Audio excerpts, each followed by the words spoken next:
गुरुजी शुक्राना, गुरुजी अनंतम अनंतम शुक्राना, लख लख शुक्राना, करोड़ बार शुक्राना।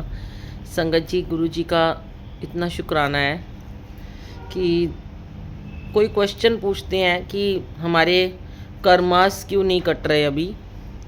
तो प्रारब्ध के जो कर्म होते हैं संगत जी, वो ज़रूर कटते हैं, टाइम लगता है, क्योंकि हमें नहीं पता होता हमने पिछले 84 लाख में क्या क्या कर्म करे हैं, कौन कौन सी योनि में हम गए हैं, कौन कौन से जीव जंतु हम बने हैं, कौन कौन से हमने जन्म लिए हैं। तो हम वो लेखा जोखा नहीं देख सकते, पर गुरु जी का दरबार ऐसा है कि अगर इस दरबार में आ गए तो 90% कर्म गुरु जी हमारे खुद ही काट देते हैं।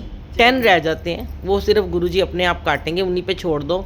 हमारी तो संगत जी कोई औकात नहीं है, क्योंकि अगर हम गुरु जी कहते हैं अगर ये भी तुमने सोचना है तो फिर मेरी क्या ज़रूरत है, मैं क्या करूँगा फिर। तो इसलिए गुरु जी को करने दो, समय आने पे सब अच्छा हो जाएगा। कभी भी जल्दबाजी ना करें संगत जी, क्योंकि गुरु जी कहते हैं कि मैं तुम्हारे पे वर्क कर रहा हूँ, काम कर रहा हूँ, मैं तुम्हारी चीज़ों को मैं ठीक कर रहा हूँ। और जब हम समय से पहले मांगते हैं ना, जब हम जिद कर बैठते हैं कि हमें ये दे दो वो दे दो, अभी गुरुजी कहते हैं तुम्हारा अभी टाइम ही नहीं है, तो गुरुजी हमें दे देते हैं, लेकिन साथ में फिर हमें दुख भी मिलता है, वो दुख लगा देते हैं, क्योंकि वो दुख अभी कटे नहीं है ना, हमारे कर्मों में है। तो वो दुख फिर साथ लग के मिलेगा, तो ऐसी चीज़ तो कोई नहीं चाहेगा ना कि हमें ऐसा सुख मिले जो हमें दुख में परिवर्तित हो।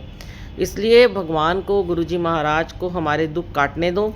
जैसे ही कट जाएंगे सुखों का सवेरा हो जाएगा, और गुरुजी इतनी कृपा करेंगे कि हम सब कुछ भूल जाएंगे, पुरानी दुख, पुरानी तकलीफ़ें, जो जो हमारे साथ गलत हुआ हम सब भूल जाएंगे, क्योंकि उस समय सुख का सवेरा हो जाएगा और हमारे जीवन में खुशियाँ खुशियाँ तो अभी भी हैं। गुरुजी कहते हैं खुश तो मैं तुम्हें रखता ही हूँ।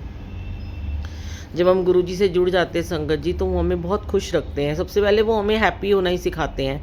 जो हम इतने पहले उदास रहते थे, दुखी दुखी से रहते थे, किसी से हंस के बात भी नहीं करते थे, आज गुरुजी ने ऐसा बना दिया हमें कि हम एकदम खुश रहना शुरू हो गए हैं। और जब आप खुश होते हो ना, सारा माहौल खुश हो जाता है संगत जी, आसपास की वाइब्रेशन पॉजिटिव हो जाती है। सामने वाला अगर रोता हुआ भी आपके सामने आएगा और आप उसको हंस के 2 बोल दोगे, उसको पॉजिटिव बोलोगे, तो वो अपने सारे दुख भूल जाएगा।